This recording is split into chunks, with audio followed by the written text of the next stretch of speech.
Sekarang ibadahnya tersendiri ketika ditunaikan, apa manfaat dari ibadah itu? Mengapa mesti ada 5 waktu? Dan apa turunan manfaatnya dalam kehidupan kita?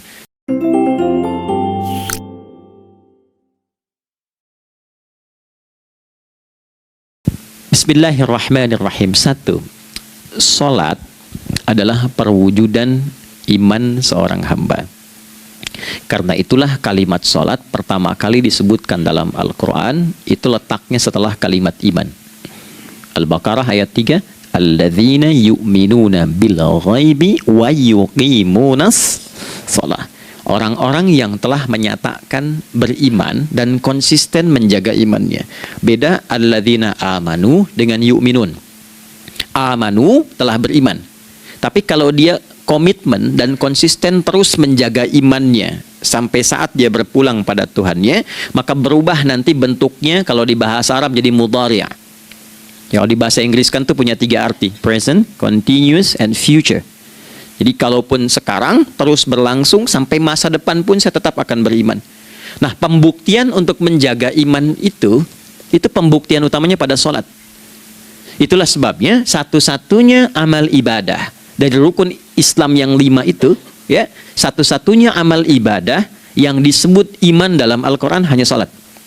Teman-teman boleh buka Quran surah kedua Al-Baqarah di ayat 143. Ya, di pertengahan ke ujung ayatnya. Saya percepat. Wa ma kana Allahu liyudhi'a imanakum. Dan Allah nggak akan pernah menyia-nyiakan salat seseorang yang dikerjakan karena imannya. Ayat ini turun, maaf, ketika ada terjadi pergantian arah kiblat dari yang tadinya semula ke Masjidil Aqsa, lalu berputar 180 derajat, beralih ke Masjidil Haram. Nabi sedang berada di luar Madinah. Madinah tempo dulu, wilayahnya nggak seluas cakupan sekarang. Oke, kalau diilustrasikan area sekitaran Masjid Nabawi sekarang itulah Madinah lah. Di luar itu sudah di luarnya. Nah, Nabi sedang sholat, riwayatnya banyak menyebutkan ada yang mengatakan zuhur, ada asar, ada maghrib. Di pertengahan itu turunlah Al-Baqarah ayat 144. Qad nara taqalluba wajhika fis sama' falanuwalliyannaka qiblatan tardaha fawalli wajhaka syatral masjidil haram. Maka berputarlah dengan turunnya ayat ini 180 derajat menghadap ke arah Masjid Al-Haram. Problemnya adalah ketika Nabi dan pengiring beliau kembali ke Madinah, area Masjid Nabawi, kan nggak semua masyarakat ikut. Maka virallah informasi itu bahwa kiblat telah beralih ke kiblat awal, yaitu Ka'bah Al-Musyarrafah. Maka penduduk panik pada saat itu. Status sholat kami yang tadi dikerjakan bagaimana? Karena sedang nggak bisa diulang, sudah pindah waktu. Maka turunlah kemudian firman Allah yang Al-Baqarah 143 itu, wa ma kana Allahu liyudhi'a imanakum. Karena engkau mengerjakan sholat itu dengan imanmu, maka Allah nggak menyia-nyiakan imanmu itu. Maksudnya apa? Walaupun arah kiblatnya tidak tahu mengarah kepada sisi yang belum berubah, tetap dihitung pahalanya sempurna karena imannya. Gitu. Nah, ini nanti yang menjadi landasan turunnya Al-Baqarah ayat 115. Walillahil masyriq wal maghrib fa aynama tuwallu fathamma wajhullah. Kalau Anda sedang tugas nanti di lapangan, lalu sulit menemukan arah kiblat. Aplikasi susah karena sinyal nggak masuk misalnya. Oke, kemudian juga matahari agak remang-remang sehingga sulit untuk terlihat patokannya. Maka dengan keyakinan, dengan iman itu, menghadaplah ke arah yang kita yakini, maka berlakulah Al-Baqarah 115. Di saat itu diterima amal ibadah kita sama dengan yang menghadap kiblat dengan dasar imannya. Oke, nah pengertian terbaliknya, mafhum mukhalafahnya, maka Nabi mengatakan, al-farqu bainal mu'min wal kafir tarkus shalah. Beda antara orang yang beriman dengan yang belum beriman adalah pada sholatnya. Jadi kalau ada orang mengatakan sudah beriman dan tidak menunaikan sholat, ini artinya keimanannya belum diakui sepenuhnya oleh Allah Subhanahu wa Ta'ala. Jelas ya? Halo, kenapa sedih begini? Maaf, saya terlalu cepat nggak? Enggak ya? Baik. Jadi dalam poin ini penting pembedanya di sholat. Itulah sebabnya kenapa dari kecil kan, usia sekian, dari mulai 3 ke arah 7 tahun contohkan, ya orang tuanya sholat bentangkan sejadah. Kalau bisa, kalau anak sudah mulai suka tuh kasih model sejadah yang anak-anak sukai bentuknya. Ya, dulu ada anak saya senang model mobilan, saya tidak sebutkan supaya tidak endorse gitu ya. Dikasih sejadah dengan pola itu, dia senang tuh ikutin. Kita nggak minta sholat, dia datang sendiri. Ya, nanti setelah mulai 7 tahun kan baru diajarkan dengan baik, diajak ke masjid kalau yang laki-laki. Demikian seterusnya. Ya, mengapa dari awal dituntun seperti itu? Untuk memberikan sebuah penguat bahwa penjagaan iman dimulai dari sejak dini. Ya, tapi di Indonesia saya perhatikan kelasnya sudah advance. Ya, TK sudah manasik gitu. Itu satu ya. Karena nanti kalau Nabi bilang begitu artinya akan terjadi orang mengatakan beriman tapi tidak sholat. Ya, makanya keras dari awal Nabi katakan bahwa pembeda antara orang yang beriman dengan yang baru klaim beriman itu pada sholatnya. Ya, pada sholatnya. Mengerjakan sholat maka sah status imannya, tidak menunaikan sholat maka bermasalah imannya. Itu poin yang pertama. Yang kedua teman-teman sekalian, ibadah. Kita lanjut ya. Sholat adalah bagian pokok terpenting dari ibadah. Nah, di sini kita akan mulai membuka sedikit rahasia terkait dengan aspek ibadah ini.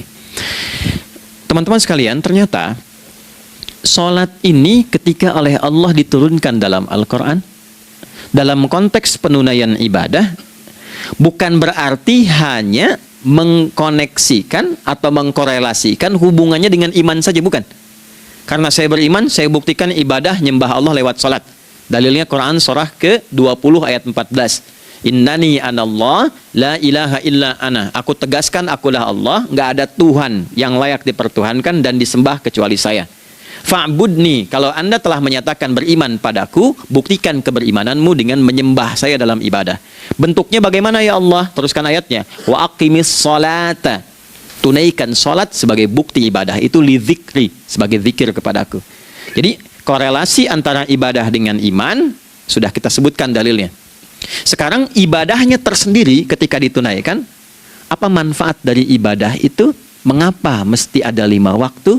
Dan apa turunan manfaatnya dalam kehidupan kita? Kalau kita mengerjakan itu, dampaknya kepada kehidupan kita apa? Nah, inilah indahnya di dalam Islam, dijelaskan dalilnya, diberikan contohnya, diberikan alasannya, dan yang paling indah, diberikan penjelasan dengan detail tentang manfaat-manfaatnya. Ini tidak ditemukan di dalam konsep keyakinan manapun. Kalau teman-teman boleh mau riset, silahkan. Ada nggak satu keyakinan agama tertentu yang dari ibadahnya tuh diatur? Cara memulainya, bacaannya, detailnya, manfaatnya, waktunya, sampai dengan hasilnya, sampai kiamatnya. Ini menunjukkan bukan karya manusia. Bukan karya manusia. Kalau karya manusia, setiap orang bisa buat itu. Ya, ketika ini menunjukkan bukan karya manusia, maka pertanyaannya dengan cara apa lagi Allah memberikan pembuktian pada kita bahwa Ia Tuhan yang hak yang harus kita sembah. Nah, kalau sudah paham, mari kita rincikan turunan tentang sholat ini. Kita mulai satu-satu teman-teman sekalian dari waktu sholat. Alhamdulillah. Seperti kita ketahui, waktu sholat ada 5. Tapi yang sering kita dapati dari yang 5 ini tidak semua orang mengetahui tentang makna dari nama dan pembagian di waktu ini. Yuk kita mulai rincikan. Sholat yang pertama namanya apa? Nggak usah khawatir menang nggak dapat hadiah kalau benar. Salah juga keterlaluan. Oke, 1 subuh. Dia satu-satunya nama sholat yang punya 2 nama ya. Subuh dan fajar. Oke, Pak Fajar, Pak waktu sholat. 2 zuhur. 3 asar. 4 maghrib. 5 isya. Oke, rumus hitungannya 24 434 ya. Rumus bilangannya 24 434. Kalau mau tanya nomor koneksi dengan Allah 24 434, 2 subuh, 4 zuhur, 4 asar, 3 maghrib, 4 isya. Oke, pertanyaannya, apa artinya nama itu? Selama ini jangan-jangan kita hanya tahu namanya tapi tidak memahami maknanya. Itu poinnya. Oke, sekarang mari kita mulai. Izin saya tidak punya kemampuan untuk menuliskan ya, karena memang saat ini terbatas, tapi kalau diperkenankan bisa kita coba uraikan sedikit. Baik. Ya, bismillah, jazakallah khair. Mohon fokus baik-baik karena waktunya tinggal 21 menit lagi. Izin saya pastikan dulu ya supaya terlihat dengan baik. Ibu kelihatan di sana? Bagus. Saya kira tuh hanya di Sumbawa Barat. Ternyata di Pertagas pun perempuan-perempuannya imannya luar biasa. Maksudnya belum saya tulis sudah kelihatan.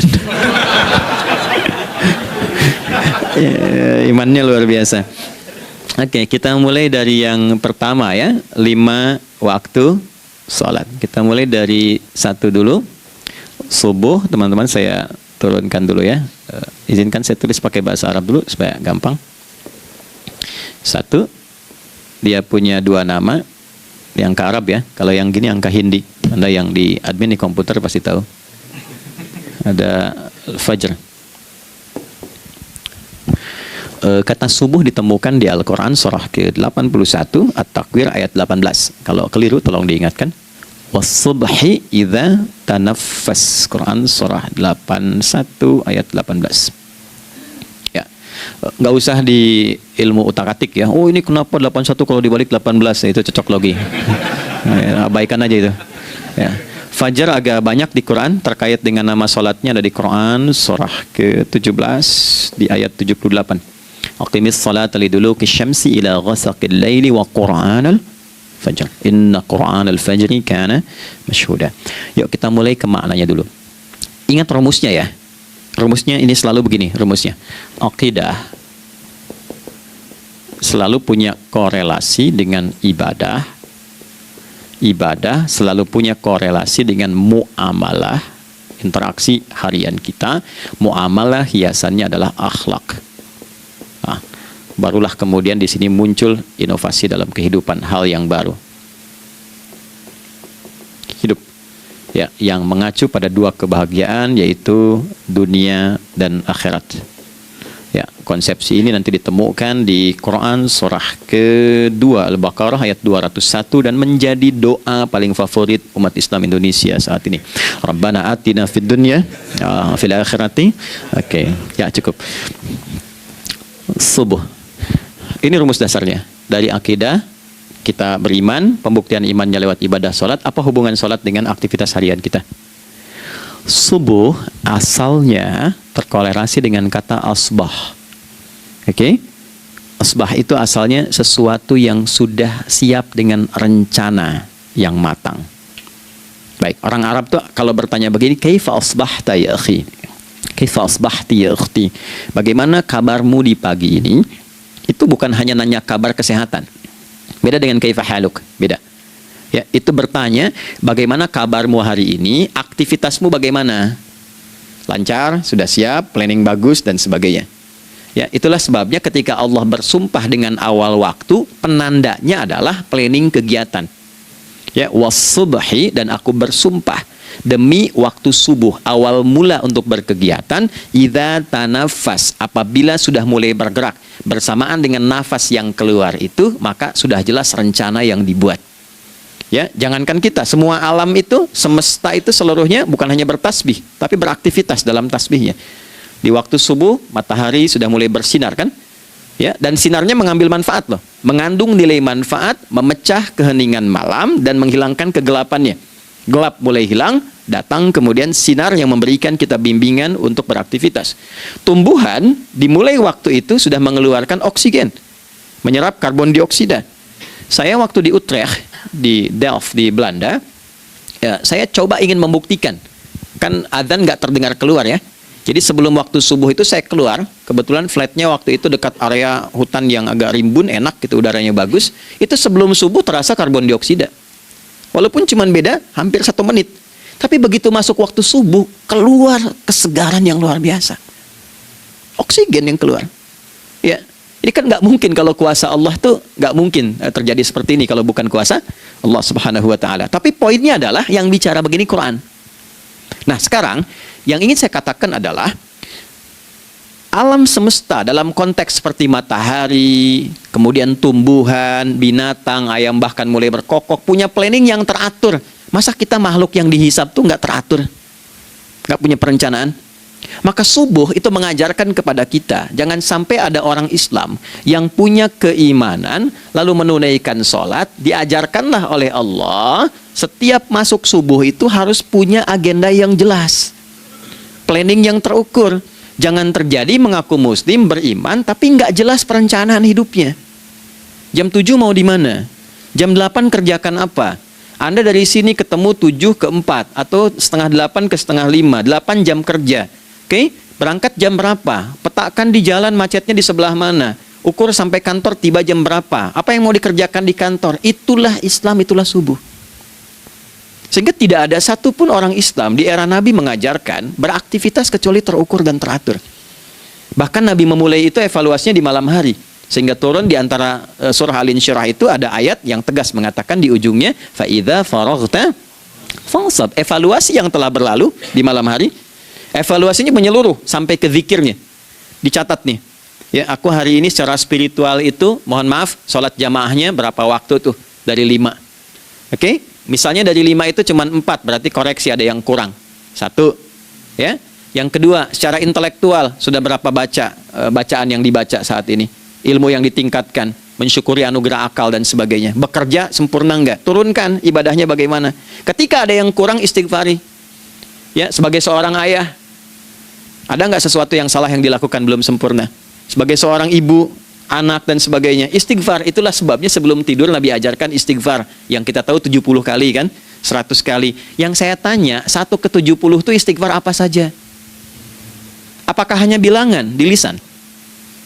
Atau dari lisan diingatkan oleh pikiran, ditembuskan ke hati? Istighfar sebagai seorang ayah yang kurang maksimal melihat anak dengan baik. Anda boleh punya jabatan di kantor, boleh direktur, boleh manajer, boleh macam-macam. Tapi ketika Anda pulang, Anda seorang ayah. Saya di Timur Tengah disebut syekh, di sini dipanggil kiai, dipanggil ustadz. Pulang ke rumah, anak saya nggak kenal itu semua. Anak saya nggak peduli itu semua. Belum pernah seumur-umur saya mengajar, lalu saya pulang, anak saya menunggu depan pintu dan memanggil, kiai. Tidak ada. Dia ingin ayahnya. Ingin ayahnya. Ya. Kenapa nggak kita hadirkan istighfar pertama kita itu? Karena kita kurang perhatian. Kurang perhatian kepada anak misalnya. Saya kalau pulang tengah malam dan semua tertidur, saya lihat satu-satu. Perbaiki cara tidurnya, doa, lihat satu-satu, minta ampun sama Allah. Dan ya kadang sebelum mengalirkan air mata kita nggak bisa tidur karena nggak tahu nanti ketemu lagi nggak di akhirat tuh. Ya, itu poin yang paling penting. Nah, jadi istighfar pertama tuh untuk diri kita ketaatan pada Allah, untuk diri kita sebagai anak pada orang tua, sebagai suami punya tanggung jawab istri atau sebaliknya, demikian seterusnya. Nah itu kalau sudah kita bisa lakukan, dievaluasi, direncanakan besoknya. Fa'idha faraghta fansab, direncanakan lagi yang berikutnya, besok mau ngapain, tulis malam. Kalau kita biasakan begitu, tidurnya enak. Karena nggak ada beban, damai hidupnya. Dengan teman damai kalau ada perselisihan sebelum tidur. Ya, jadi nggak ada orang mengigau itu masalah-masalah kehidupan dunia yang belum tuntas. Ini dunia saat terjaga bermasalah, saat tidur pun masih bermasalah. Gara-gara kamu nih, kapan istirahatnya? Ya. Nah, ketika kita bangun dari subuh itu, maka rencana yang sudah kita siapkan itu, teman-teman sekalian, dibawa menghadap Allah supaya minta kemudahan, minta kelancaran, minta pendampingan, minta bimbingan. Itulah sebabnya kita dipanggil sholat di awal waktu, supaya rencana yang sudah kita siapkan itu minta taufiknya, persetujuan dan perlindungan dari Allah. Inilah yang menjadikan rahasia umumnya para sahabat memulai berkegiatan sejak dari masjid. Teman-teman boleh riset deh hadis-hadis tentang sholatnya sahabat dan kaitannya dengan syuruk dan pekerjaan. Rata-rata memulai dari masjid. Mereka tungguin, evaluasi, begitu siap, syuruk, minta sama Allah, berangkat. Saya mau kasih satu rahasia ya. Boleh jadi ijazah, tapi ini diantara kita aja ya. Anda boleh lakukan, berangkat ke masjid itu dengan baik. Terus minta misalnya, ya Allah, Kau perintahkan aku untuk berikhtiar, sekarang aku lakukan. Kau perintahkan aku untuk merencanakan, sekarang aku ikhtiarkan. Mohon lindungi, mudahkan, dan berikan bimbingan terbaik untuk mendapatkan hal yang wajar, halal, baik, dan Kau ridhai. Anda berangkat. Pulang, sebelum nyampe rumah, mampir dulu ke masjid. Masjid terdekat dari rumah aja. Sholat 2 rakaat, situ. Ya, sholatnya bisa sholat wudhu, tahiyatul masjid, dan sebagainya. Setelah itu pulang. Doa dulu habis sholat, ya Allah, aku telah berikhtiar seperti apa yang telah Engkau perintahkan. Sekarang aku memohon rizki darimu seperti apa yang telah Engkau janjikan. Kalau dengan semua ikhtiar ini belum cukup menurunkan rezeki darimu, maka mohon tunjukkan padaku saat ini dengan cara apa lagi aku mesti berikhtiar. Oke? Silahkan Anda pulang dengan suasana itu ke rumah dan lihat apa yang terjadi. Rasakan bedanya, bedakan rasanya, dan pasti terasa bedanya. Gak ada kesan yang lain pada jiwa. Jadi yang dibawa ke rumah itu bukan aura kantor, bukan aura jalan yang macet, tapi ada ketenangan, kenyamanan, dan kenikmatan. Kalau teman-teman mau pakai sunnah sahabat ini dalam dunia pekerjaan dan Anda lakukan, coba sehari ini saja, rasanya pasti beda. Ya, ini bagian pertama. Nah, ketika kita ingin datang menghadap Allah dan mulai membawa rencana kita, kan perlu isyaratnya kan, kapan dimulai? Gak bisa tiba-tiba saya bangun jam 3 langsung sholat subuh, kan tidak begitu. Ya kan? Mesti ada satu sinyal dulu, yang dari sinyal itu ada feedback pada diri kita untuk merespon, gitu kan? Nah, pancaran respon atas sesuatu yang memancar akibat satu hal yang terjadi. Kalau di gaya itu kan, kalau ada gaya gerak, gaya dorong kan? Ya, kalau nggak salah F1 sama dengan F2 kan? Nah, gaya gerak sama dengan gaya dorong. Geraknya dikit, bunyinya kecil kan? Kencang bunyinya, kencang. Terus ada F berbanding lurus dengan P, hukum Pascalnya. Gaya berbanding lurus dengan tekanan, kan? Semakin banyak gaya, semakin tertekan. Nah, respon yang muncul ketika ada satu misalnya gaya, tapi responnya sifatnya materi sifatnya. Ya, misal kalau Anda mau mengebor air, kan? Kemudian keluar terpancar tuh dari bawah itu keluar misalnya air. Nah, itu namanya infajar. Infajar. Dalilnya Quran surah kedua ayat 60. Wa idzistasqa Musa liqaumihi faqulna idrib bi'asakal hajar fanfajarat minhu 12 aina. Nabi Musa kata Allah itu kaummu 12 suku minta mata air dan nggak tanggung, setiap sukunya minta satu, katanya supaya nggak rebutan. Maka Allah firmankan, pukulkan tongkatmu yang kayu. Lihat diksinya detil sekali. Pukulkan tongkatmu yang kayu ke batu itu, maka batu itu akan terbelah dan mengeluarkan pancaran 12 mata air. Okay? Tongkat kayu dipukulkan ke batu, batunya yang hancur. Karena Musa seorang nabi, gitu kan? Anda punya tongkat emas, pukulkan ke batu, maka keluar 12 air mata. Gitu kan? Nah ini, infajar. Kalau respon yang keluar itu respon buruk, misal dalam nafsu, kan suka ada trigger ya, yang memancing respon, terus nafsu keluar kan? Ya, apa saja itu? Lihat gambar yang nggak bagus, nafsu keluar, gitu kan? Lihat sendal bagus, nafsu keluar, macam-macam ya. Nah itu fujur namanya. Fujur. Hurufnya masih sama, cuma bentuknya berbeda. Fa, jimnya masih ada waw, ada ra-nya. Fujur. Quran surah 91 di ayat 7-10. Wa nafsi wa ma sawwaha fa alhamaha fujuraha wa taqwaha. Fujur tembus ke nafas, nafas memerintahkan yang buruk disebut su. Nafas ketemu su jadi nafsu. Makanya nama lain fujur itu nafsu. Dalilnya Quran surah 12 ayat 53. Wa ma ubarni'u nafsi innan nafsa la'ammaratun bisu. Ya, la'ammaratun bisu'i illa ma rahima rabbi. Oke, nafas ketemu su. Teruskan. Tapi kalau pancarannya pada sifat yang baik. Oke? Membelah sesuatu yang gelap menjadi baik, terbuka, memancarkan respon panggilan yang baik, maka berubah katanya menjadi fajar. Oke? Matahari diperintahkan oleh Allah, diperintahkan membelah kegelapan malam. Keluarlah sinar pertamanya, disebutlah fajar. Kenapa? Karena ada respon kebaikan keluar darinya. Baik, perhatikan baik-baik Quran surah kedua ayat 187. Wa kulu washrabu hatta yatabayyana lakumul khaytul abyadu minal khaytil aswadi minal fajar. Itu untuk matahari. Kita lagi tidur enak-enak, sudah nyiapin rencana malam-malam, tiba-tiba ada panggilan, Allahu Akbar, Allahu Akbar. Itulah tandanya hati kita mengkonfirmasi iman kita dalam diri kita. Cepat, sudah adzan. Pernah begitu? Nah, konfirmasi itulah dalam bahasa lain yang disebut dengan fajar namanya. Datang. Jadi waktunya matahari membelah disebut dengan fajar, konfirmasinya pun disebut dengan apa? Fajar.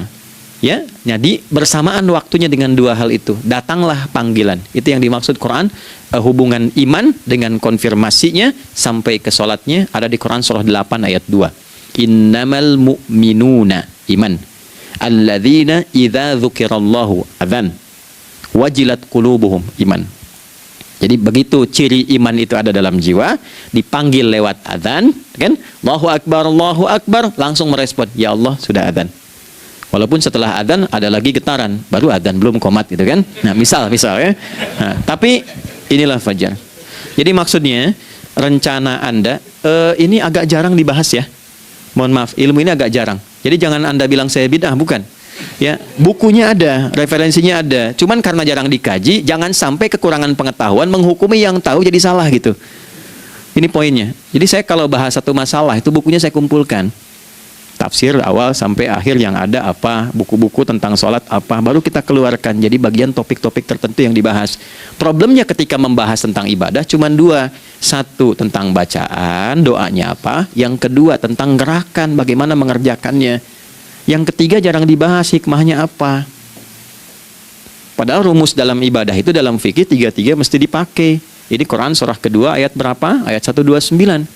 Rabbana wab'ats fihim rasulan minhum yatlu 'alaihim ayatika ini wa yu'allimuhumul kitaba ini wal hikmah ini. Barulah kita mendapatkan sesuatu yang baru. Ya. Ini wa yuzakkikum, dan di 151 Al-Baqarah wa yu'allimukum ma lam takunu ta'lamun. Jadi ini bukan ilmu yang baru, bukan, belum tahu saja. Jadi selama ini yang kita kerjakan jangan sampai terbatas pada ritualnya saja untuk mencukupkan ini. Hubungan ritual dengan ini apa gitu. Ya, jadi subuh ini mengkonfirmasi bahwa ada satu keteraturan dalam kegiatan kita. Ya, alhamdulillah. 2, siang. Oke, setelah subuh, fajar, salat apa? Zuhur. Oke, saya tanya pada Anda, zuhur itu artinya apa? Sudah, cukup katakan wallahu a'lam. Waktunya terbatas ya. Nah, sahabat ditanya nggak tahu wallahu a'lam. Anda sahabat bukan, tabi'in bukan. Zuhur. Waktu tinggal 4 menit lagi. Oke, teman-teman, kalau kita jeli, ini kan sholat dikerjakan di siang hari kan? Siang itu bahasa Arabnya nahar. Naharun itu siang. Tapi kenapa sholatnya zuhur? Kok nggak sholat nahar gitu? Ya, lohor ya, jadi paksain tuh. Zuhur, lohor. Ya. Terus sore biar nyambung cepat. Sore bahasa Arabnya kan masa. Masa al-khir, selamat sore. Kenapa kok sholatnya asar? Kok sholatnya namanya asar? Oke? Maghrib, isya. Isya kan malam kan? Kenapa nggak lail? Lail itu kan malam. Kalau ada yang istimewa di malamnya, itu lailah namanya. Makanya ketika turun Al-Quran disebut Lailatul Qadar. Karena malamnya istimewa. Beda, lail dengan lailah itu beda. Lail itu waktu malam, lailah ada yang istimewa di malam itu. Ya. Jamaknya lail, layali, lela, lili, lala, itu malam. Ibu lili, ibu malam-malam. Ya. Zuhur artinya jelas, terang. Ada idhar, dibaca dengan jelas, terang, nggak boleh dengung. Man amana, itu kan? Ya, min husni, harus jelas. Ya, ada a, jelas. Zuhur kenapa disebut zuhur? Untuk evaluasi kegiatan kita dari setengah hari. Sudah jelas belum hasilnya? Ini Anda punya rencana di sini, evaluasi di siang. Jelas gak hasilnya? Pekerjaan Anda yang sekarang diamanahkan dari pagi jam 7 sampai sekarang, evaluasi dulu. Dicek, jangan cuma ditinggalkan. Oke, saya sedang kerjain, tinggalin dulu sholat. Bukan begitu. Ketika akan sholat, Anda cek dulu. Dari ke siang itu tengah hari, bagaimana hasilnya? Ada yang perlu disempurnakan gak? Ya. Ketika ide-idenya mulai mentok, ada yang belum selesai, datang dulu sholat, tenang lagi. Saat tenang itulah dirumuskan kembali pelan-pelan. Kan lumayan dari jam 12 sampai jam 1. Diisi dengan baik, dilihat. Itu baru dunia ini. Kan kita ngejar ini juga. Karena nanti ayat 200-nya, ada yang cuma ngejar ini. Wa minan nasi may yaqulu rabbana atina fid dunya. Bukan, kalau nggak hafal diam aja. Wa minan nasi may yaqulu rabbana atina fid dunya wa ma lahu fil akhirati min khalaq.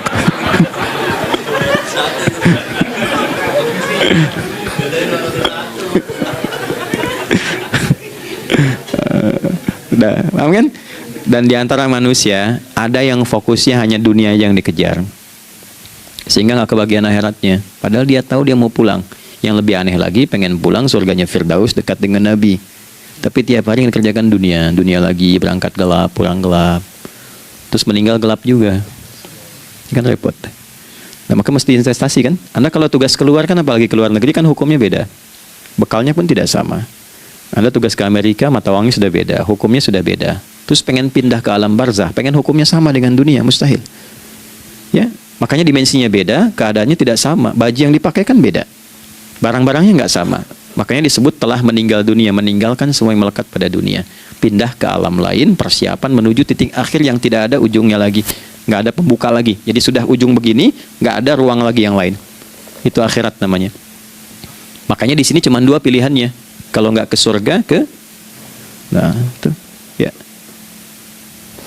Apa investasi yang ada di sini? Maka siang itu dicek dulu, pekerjaan jadi ibadah nggak? Tadi niatin ibadah nggak waktu berangkat dari rumah? Kan? Waktu ngetik, waktu ngerjain di kantor jadi ibadah nggak?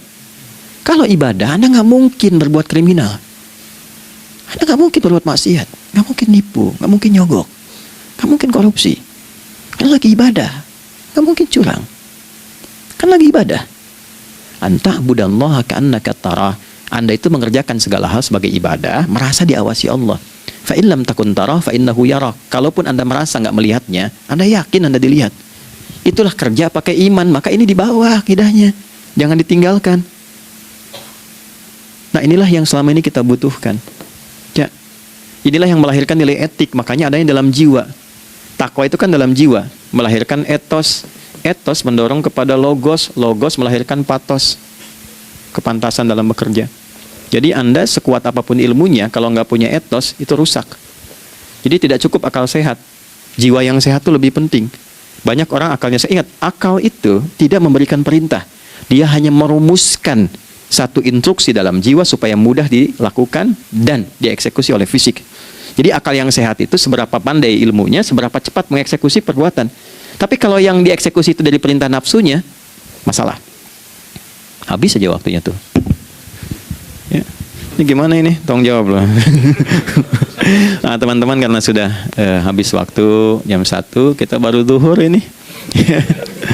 Nah, yang paling menarik itu gini, yang paling menarik, kalau ada orang belum sadar sampai zuhur tentang akibat kehidupan ini, maka muncullah asar. Apa asar itu? Kenapa mesti disebut dengan asar? Dan apa manfaat istimewanya asar kepada jiwa kita? Itu di kesempatan lain kita akan bahas. Teman-teman, waktunya sudah habis ya. Saya menghargai Anda, kan tidak boleh juga saya ngajarkan tapi mengambil yang sesuatu yang tidak tepat ya. Kita buktikan keimanan kita dengan mengerjakan amanah pekerjaan di tempat ini dengan baik, waktu digunakan dengan baik.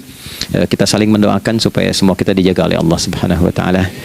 Maafkan saya, lain kesempatan kita berjumpa kembali untuk melanjutkan apa yang telah kita bahas hari ini. Mari kita berdoa, semoga doa kita diterima oleh Allah Subhanahu wa taala. Allahumma taqabbal minna innaka antas sami'ul alim wa tub 'alaina innaka antat tawwabur rahim. Nahmaduka kama 'allamtana an nahmadak wa nashkuruka syukran kama 'allamtana an nashkurak. Antal muqaddim wa antal muakhir bi yadikal khair innaka 'ala kulli syai'in qadir. Ya Allah, kami memuji-Mu seperti Engkau mengajarkan kami untuk memuji dan bersyukur atas segala nikmat-Mu seperti Engkau bimbing kami untuk mensyukuri segala nikmat-Mu. Allahumma salli wa sallim wa barik ala habibikal karim rasulikal mustafa al-amin sayyidina Muhammadin wa ala alihi wa sahbihi ajma'in. Ya Allah, anugerahkan kami kemampuan untuk terus bersalawat pada Rasulullah, sehingga dengan itu kami mendapatkan kemampuan yang baik untuk meneladani kemuliaan beliau dalam beraktivitas kehidupan. Rabbana la tada'lana fi maqamina hadza dhanban illa ghafartah. Ya Allah, jika ada pendosa hadir di ruangan ini atau terhubung dalam kajian ini, maka jangan biarkan ya Allah ia meninggalkan tempat ini dan kajian ini kecuali Engkau telah ampuni seluruh dosa-dosanya. Wala hamman illa farajtah. Ya Allah, jika ada satu di antara kami yang menghadiri kajian ini membawa kegelisahan, maka mohon tenangkan keadaan hatinya. Wala asiran illa yassartah. Jika ada yang sedang diliputi oleh kesulitan, maka mudahkan, ringankan dan hilangkan seluruh kesulitannya. Wala maridan illa syafaitah. Dan bila ada di antara kami yang diuji dengan penyakit, maka mohon angkat dan sembuhkan penyakitnya.